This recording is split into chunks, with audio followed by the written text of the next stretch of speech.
Para quem ainda não conhece a estrutura, vale a pena esse passeio que proporciona uma viagem ao passado com elementos que contam um pouco da história da colonização europeia aqui na nossa região.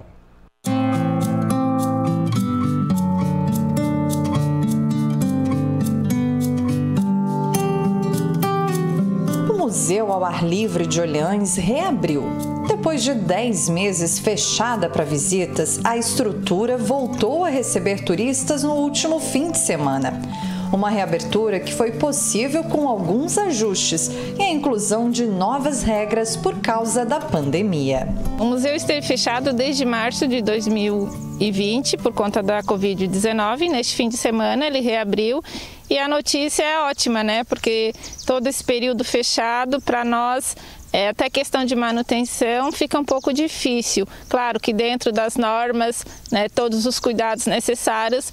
A ideia do museu é representar uma antiga vila. Por isso, o espaço tem 16 estruturas diferentes distribuídas em 20 mil metros quadrados. Quem chega no local tem a impressão de estar fazendo uma viagem ao passado e pode visitar, por exemplo, a capela, a Casa do Colono, a Atafona e conhecer elementos que contam a história da colonização europeia na região.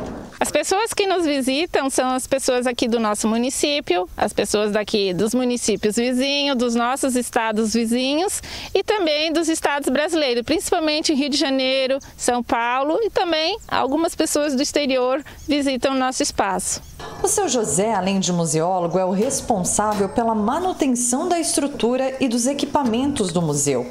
O pai dele trabalhou na construção do local na década de 70 e mesmo tantos anos depois, é ele quem põe em prática os ensinos que teve do pai. Em 1977, quando iniciou a construção do museu, eu fui convidado também para fazer parte da equipe de trabalho. O meu pai foi o carpinteiro que foi escolhido para montar o museu, que ele já era um carpinteiro muito conhecido na região, e eu era pequeno, tinha 15, 16 anos, e ele achava que eu deveria de aprender a profissão de carpinteiro.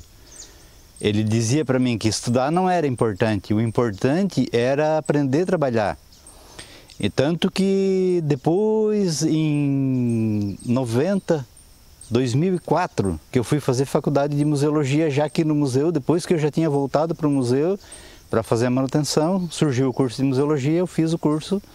Então eu fiz uma faculdade, mas muito depois.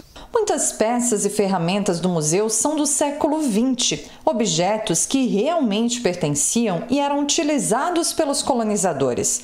Para manter tudo isso funcionando tantos anos depois, a manutenção precisa estar em dia. A roda d'água ali da marcenaria, eu já desativei, já tirei o eixo da engrenagem, porque a gente não vai deixar ela quebrar, desmontar, dar um tranco, de repente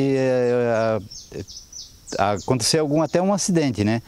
Então é importante que alguém aprenda, porque daqui a pouco eu não vou mais conseguir trabalhar, e aí como é que vai ficar?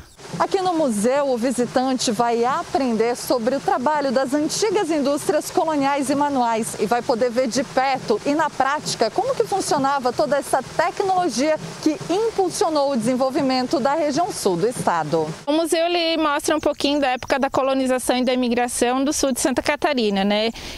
O modo de vida, o modo de fazer desses imigrantes aqui na nossa região. Então nós temos serrarias, atafona, marcenaria, engenhos de cana-de-açúcar, engenho de farinha de mandioca, e tudo isso funcionando sem o uso da energia elétrica, né? Os engenhos eram movimentados a tração animal, serraria, marcenaria, atafona, movidos por meio da roda d'água, que tem a água como fonte de energia. As visitas acontecem de terça-feira a domingo e não há necessidade de agendamento prévio, a não ser para um grande grupo. Os ingressos custam R$10 para adultos. Estudantes, professores, idosos e moradores de Olhães pagam apenas meia entrada. O acesso para crianças menores de 6 anos é gratuito.